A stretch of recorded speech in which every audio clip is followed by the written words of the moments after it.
Always raise your hand and we'll get a mic to you. Hey, Hoops. Good to see you, John. Haven't seen you in a while. Go ahead, Mike. Coach, congratulate you on the win tonight. Tremendous win. And I promise I'm not going to talk about bench scoring, but the way the bench came into play, it was what was the bench scoring today? 9-9. But went to overtime. The bench was tremendous tonight. And talk about how they came in and really did a lot in the ballgame. What I want Nick to feel is everyone in the state or any fan, anyone in the BBN wants him to do well. They do. Our fans went crazy for him today. He played great in the first half, and in the second half, a foul and a foul 3-point. Come on, man. Like, we want you in that game. That jump hook he has, unstoppable. His ability to block shots, his ability to go get rebounds that other players can't get because he's 7 foot tall. So I thought he did good. The difference maker in the game for us was Travis. Now his numbers, 11 and 8, and you could say what you want, but he was a beast against another beast. Like, it negated that. You're not going to dominate us, which, and again, by him being able to do that, PJ didn't have to play it. So now PJ could go and do what he does. I told PJ, you need to hug my man after that game, because he's in the tub right now. He's on IV again after this game. But our bench, Emmanuel, and I'll tell you who's unbelievable is EJ right now.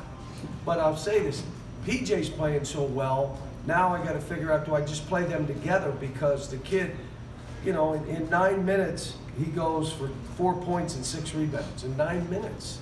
And he's active and he's blocking shots. He's really proud of him. And he's got a great attitude, and so does Nick. Nick's not blaming anybody. He's not, you take me out every time I make a mistake. He ain't saying any of that. This is just, I want my chance to get in there and play. Curtis. How close was PJ to the best player in the country that you said he could be? Well, again, he's doing some good stuff. I mean, you're looking at him now, making shots and skilled with the ball and stuff that a year ago he couldn't do. Making free throws, playing, sustaining effort, not floating and coming in and out. I mean, but it's conditioning. The same thing with Ashton. Ashton today played like he had been playing. For 2 games, he went downhill. And then it affected us the last game. In this game, he came back, and, what we did after practice on Thursday, I called the guys and we went in the locker room, and on the film I said, I got to show you some video. And it was the video of our North Carolina game. Do you remember how Ashton played that game where he was going crazy, diving, tipping, fell into the bench and then came down and stole the ball? And what I basically said is we watched 9 clips of him. Now, we don't have this guy anymore. I don't know where this guy went, but if we ever got him back, we'd be really good. And they all laughed. And we watched all these plays and said, that's who you were. Now, you chose to change.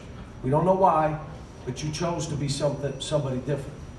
And so, he was good today. And I thought Tyler Hero, double-double, 13 rebounds. He was fighting for balls. And Keldon scored the ball. It was a good effort. And let me tell you, they are the #1 team in the country.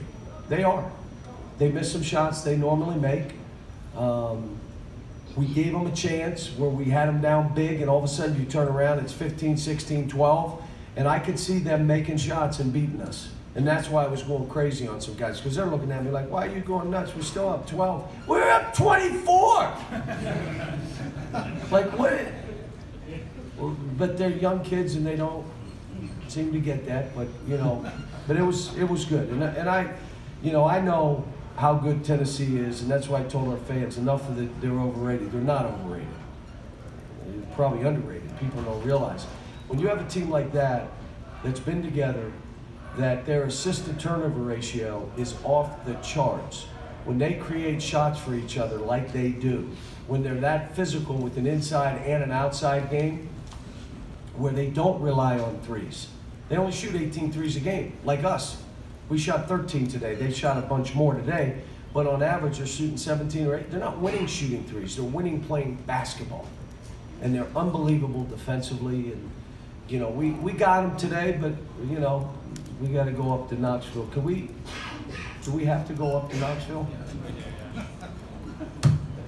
on the left side with Darryl and Larry, and then we'll go to the middle. John, anything different tonight? Last two games had a big lead and lost in the second half. That didn't happen tonight. You built it for a while. Anything changed there? Yeah, we lost to LSU. So I hit him right after the game with LSU and just said, hey, that was a tough loss, but you know what? We needed it because our team is changing. We're not the defensive team that we've been. We have individuals changing how they were playing when they were successful. We need to get it back. We need to go back to what we were, and you know what? Sometimes you got to get knocked in the head to know that. And so the loss to LSU probably helped us win this game. Go Larry.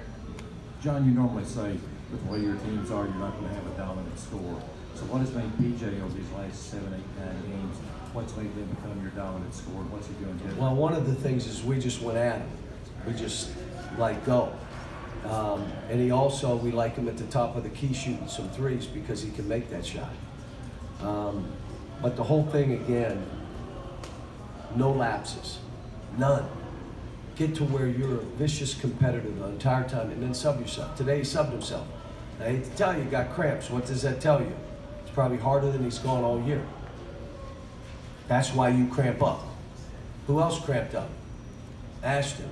That's why you cramp up. You went harder now, like Kenny Payne was saying, we probably need to get 7% more conditioning to bump this up so that we can play in a bunch of when you got back-to-back like this on a Thursday, Saturday, a Friday, Sunday, and you have this kind of game and you got to follow it up with another one, phew, I'm not sure we have that right now. No, Matt, Pat, and Ken. John, your team shot 67% from two-point range in the first half. Keldon was on fire, but they were still within 6 at that point. What message do you send to your team at the break that led to the game cracking wide open, a 14-0 run to start the second half? Well, wasn't that? We turned it over 2 times. I looked at the man. I said, why would you do that? I'm putting you in and you're giving them a chance. We were up 8 points or whatever we were up, and it all of a sudden went the other way. But I thought we finished the half and did a good thing. And then we just showed them some defensive stuff. Look, Tennessee beat you shooting twos. That's how they beat you. They beat you offensive rebounding. They beat you in transition. So they get 4 or 5 baskets, 6 baskets off of each of those things, and that's how they beat you. And our biggest thing was transition. We did not want to give them anything deep. I imagine they probably had about 6 points in transition. We probably had about the same. 6 and 4. What's that? We had 6 and 4. Pretty good for not knowing, huh? John, how crucial was that 14-0 run to start the second half for your team to come out of the locker room? Well, against the #1 team in the country, it's a big deal. So, and again, the ball dropped, was punched loose, and my man hits that 3 in the corner. Like if they rebound it, we're not on a 14-0 run. And that's an energy effort play. And I keep telling these guys, you know, in most cases, they're being evaluated that way. Like, what kind of motor do you have? What kind of energy do you bring? How do you defend? Is this kid tough enough to go rebound? That's why I was happy for Tyler today. This is a big game for Tyler. Forget about baskets made and shot. It was a big game. He got 13 rebounds. John, what's it like to see P.J. Washington come back for a second year and improve as much as he has? You know, what makes me happy is when I'm hearing people call me and say, Cal, he's the most improved guy in the country. Like, he is it. And a big part of that was conditioning and toughness and focus. And when you understand that it's not going to be easy and there's no easy road, that I've got to compete every day, you probably got it licked because you're competing against yourself. You're trying to conquer yourself. PJ finishes first in every run we do right now. Every run we do, Kenny Payne screaming and yelling, don't let him finish first. And guys are trying to chase him down and he ain't letting them. Now let me explain. He wasn't first last year. But he wasn't last because there was about 6 of them back there. Over on the right, Kyle. Cal, Hamidou tonight jumped over Shaquille O'Neal and won the NBA. Wow, they told me that. How about that? To Yeah, I heard that was great. Eric told me in there. So proud of him. He jumped over. Was Shaq on his hands and knees? Was he? No, Shaq was standing straight up. Wow, I got to see this. What's that? Really? That's my man. Any other questions? Up here, over here first. Was there anything specifically Tyler was doing to be able to get all those rebounds tonight? Attempting to rebound. We keep attempts, folks. At the end of every game, the first thing I look at is what were their attempts. And I told you, PJ started going down, down, down as he started scoring more, thinking I'm a scorer and I'm not a rebounder. And we had other guys, the same thing. That happens to Keldon at times. He'll be at a 53%. Well, if you're at 53%, you're only going to get 3 rebounds. If you're at 80, you got a chance of getting 8 or 9 or 10. But if you don't attempt, now this is one that's probably hard for you to understand. If you don't attempt to rebound, you're not going to get the rebound. How about that? Like, you don't attempt, you're not getting it. So we're charting attempts to get guys to make an effort to go get. Sometimes it just bounces to you unless you don't attempt to rebound. An attempt is just effort.